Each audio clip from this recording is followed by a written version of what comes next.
Itu kita harus sama bagaikan air. Ketika kita hanya berdiam di suatu tempat, kita akan merusak diri kita sendiri. Bukan air yang tergenang, akan keruh. Tapi ketika kita mengalir seperti sungai, niscaya kita akan menjadi jernih selalu.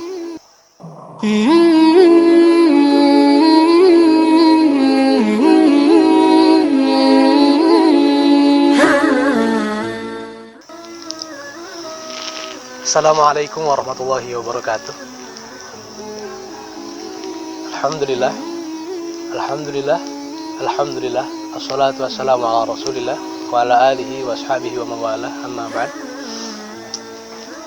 Pertama-tama mari kita ucapkan puji syukur kita kehadirat Allah subhanahu wa ta'ala yang telah memberikan kita nikmat sehat. Sehingga saat ini, kalau bukan karena nikmat sehat dari beliau dan niat ikhlas serta akhlak yang baik dari kawan-kawan, niscaya kita tidak akan dipertemukan dalam kajian virtual ini diselenggarakan oleh pesantren tercinta kita, pesantren Salsabilah Zainiyah. Alhamdulillah. Juga salawat serta salam mari kita junjungkan kepada baginda kita Nabi Muhammad SAW, yang pertemuan dengan beliau adalah hal yang paling dicinta, hal yang paling dicita, hal yang paling dirindukan oleh para pecintanya. Semoga kita termasuk dalam golongan orang-orang yang beliau kenali dan beliau cintai di padang mahsyar dan di akhirat kelak. Juga saya ingin mengucapkan terima kasih kepada penyelenggara dan penggagas acara ini, kegiatan program ini, karena telah memberikan saya kesempatan untuk turut menjadi bagian dan berkontribusi menemani kawan-kawan santri Salsabilah Zainiyah untuk mengisi Ramadan tahun ini. Pada sesi kali ini saya ingin membahas tentang betapa tepatnya kawan-kawan memilih pesantren sebagai tempat untuk belajar sesuai dengan nasihat dari Imam Asy-Syafi'i yang tertuang dalam syairnya yang berjudul Fi Madhis Safar. Tentu kita tidak asing lagi dengan Imam Asy-Syafi'i. Beliau adalah imam dari mazhab kita, salah satu ulama paling gemilang di masanya. Insya Allah nasihat-nasihat hebat dari beliau akan melahirkan orang-orang hebat di masanya pula. Karena itu kita berdoa supaya kita termasuk dari orang-orang yang hebat, karena terlahir dari nasihat-nasihat yang kita amalkan, nasihat-nasihat beliau yang kita amalkan. Fi Madhis Safar, kurang lebih seperti ini syairnya. Ma fil maqami li dhi aqlin wa dhi adabin min rahatin fada'il awtani wal gharib. Safir tajid 'iwadan amman tufarikuhu fansab fa inna ladhidhal 'aishi fin nasab. Inni ra'aitu kufal ma'i yufsiduhu in sala taba wa in lam yajri lam yatib. Wal asadu laula firaqul ghabi maftarasat was sahmu laula firaqul qawsi lam yusib. Wasyamsu law waqafat fil fulki da'imatan lamallaha an-nasu min 'ajamin wa min 'arabin. Wat-tibru katubri mulqan fi amakinihi wal 'udu fi ardihi naw'un min al-hatab. Ini adalah salah satu materi di kelas, materi kelas 10, dan saya ingin menyajikannya untuk menjadi santapan seluruh santri Salsabilah karena sangat relate, sangat berkaitan dan sangat berhubungan dengan apa yang kita alami. Beliau berkata, sesungguhnya tidak ada kebaikan orang-orang berakal yang beristirahat di tempatnya.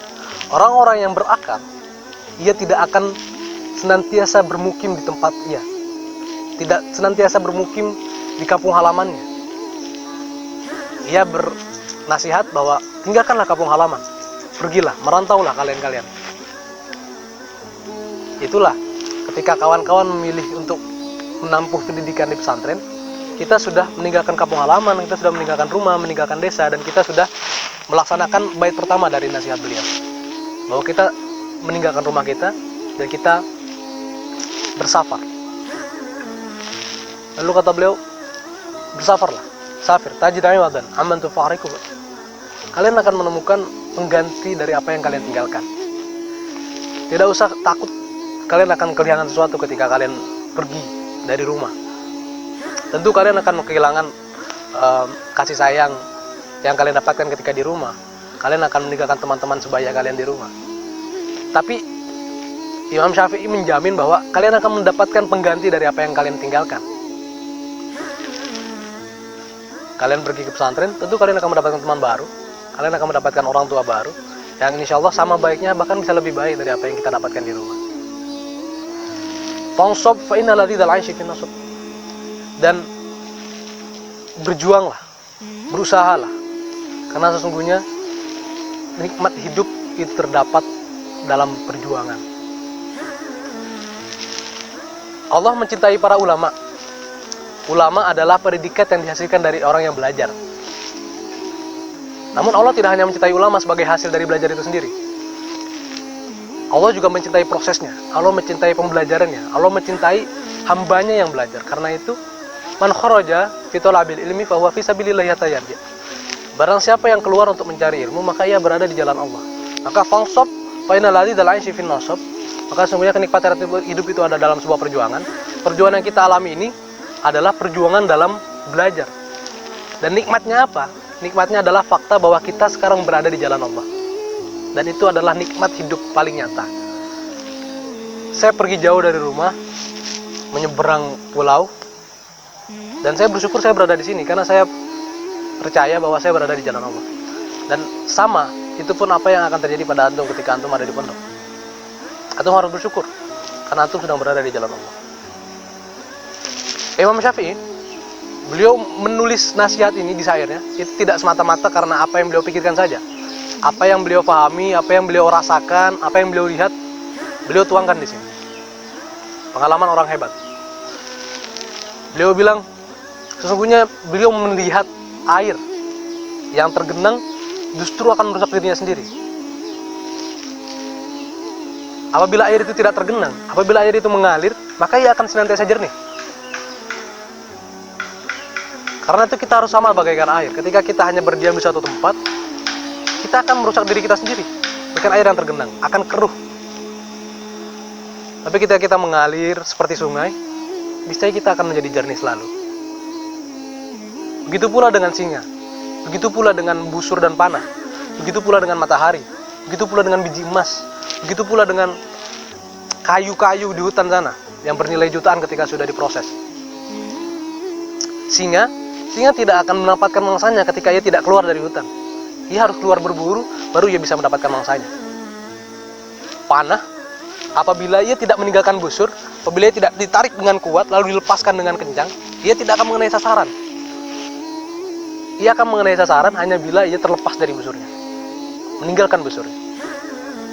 Begitu pula dengan matahari. Matahari tidak diam di tempatnya. Kita lihat sendiri, matahari terbit dari timur, terbenam di barat, lalu terbit lagi dari timur, terbenam, terbit, terbenam, terbit, terbenam. Coba bayangkan saja, ketika matahari tidak melakukan itu semua, ia tetap berdiam diri di tempatnya ketika jam 12 siang, tank di atas kepala kita. Baik siang, malam, pagi, sore, matahari tetap ada di atas. Membuat kita, manusia seluruhnya panas. Maka apa yang akan terjadi? Manusia akan jengkel, karena bosan melihat matahari, menganggapnya mengganggu. Tapi alhamdulillah matahari tidak seperti itu. Ia selalu bergerak. Karena itu matahari terbitnya dikejar, terbenamnya dicintai, terbenamnya dirindui. Apabila antum ingin menjadi seperti matahari, maka tidak cukup untuk berdiam diri di rumah saja. Antum harus, ya itu, ke barat, ke timur, ke barat, ke timur. Begitu pula dengan biji emas. Biji emas yang tidak ditambang dari tanah, ia tetap terkubur di bumi, maka ia tidak ada bedanya dengan tanah-tanah lain. Ia tidak ada bedanya dengan pasir-pasir lain. Kecuali ketika ia sudah dilebur, diproses menjadi emas batangan, menjadi perhiasan, maka nilainya baru akan bisa jauh lebih tinggi dari pasir-pasir yang lain. Sama juga dengan kayu cendana, yang apabila dipoles menjadi bahan-bahan kerajinan, nilainya akan menjadi puluhan juta. Seperti kayu gaharu, yang wanginya terkenal sekali itu. Ketika ia diolah, diambil dari hutan, ia diolah, lalu nilainya akan jauh lebih tinggi ketimbang kayu yang masih di hutan. Bayangkan kayu yang masih di hutan, ketika ia tidak diambil dan tidak diolah menjadi apa-apa, ia menua di sana, ia melapuk di hutan, lalu ia akan hanya bisa menjadi apa? Ia hanya bisa menjadi kayu bakar. Dan nilainya jauh lebih rendah dari kayu cendana, kayu-kayu gaharu yang sudah diproses. Begitu pula dengan kita. Apabila kita hanya melapuk dan menua di tempat kita, maka kita akan menjadi kayu bakar. Nilai kita akan tidak jauh lebih tinggi dari mereka yang berproses. Karena itulah saya mengajak antum untuk bersyukur, karena telah memilih tempat yang tepat untuk menuntut ilmu. Saya terpikir untuk berbicara seperti ini karena saya mendengar bahwa kawan-kawan kelas 9, kawan-kawan kita di kelas 9 yang sudah lulus mungkin ya, banyak dari mereka, dari kawan-kawan kita itu berniat untuk melanjutkan kelas 10-nya di sekolah lain.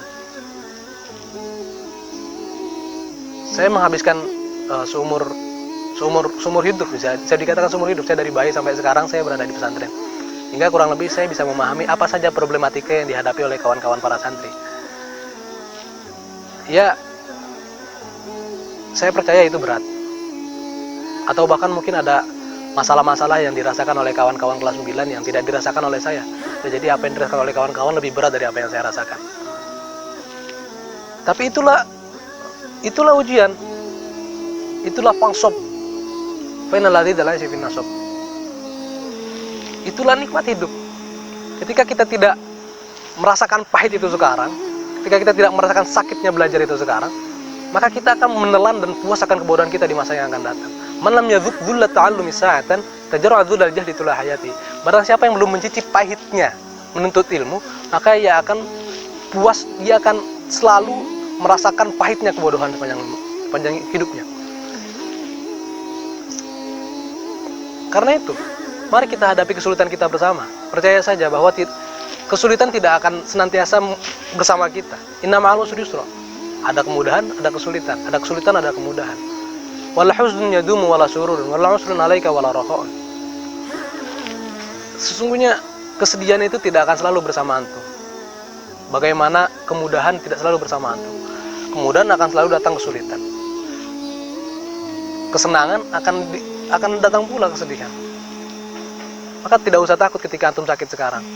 Mari kita hadapi semua rasa sakit ini. Mari kita hadapi semua perjuangan ini. Kita habisi semua rasa sulit dan pahit, agar kemudian di lain waktu kita bisa mencicipi nikmatnya manis hidup itu dengan lebih baik. Karena itu, apabila saya boleh memberi saran, kawan-kawan yang hendak pindah dari Salsabila, ya saya memberi saran agar pindah ke pesantren juga. Karena tongkat emas yang sudah antum dapat itu harus disambung dengan tongkat emas lagi, jangan disambung dengan tongkat-tongkat kayu biasa.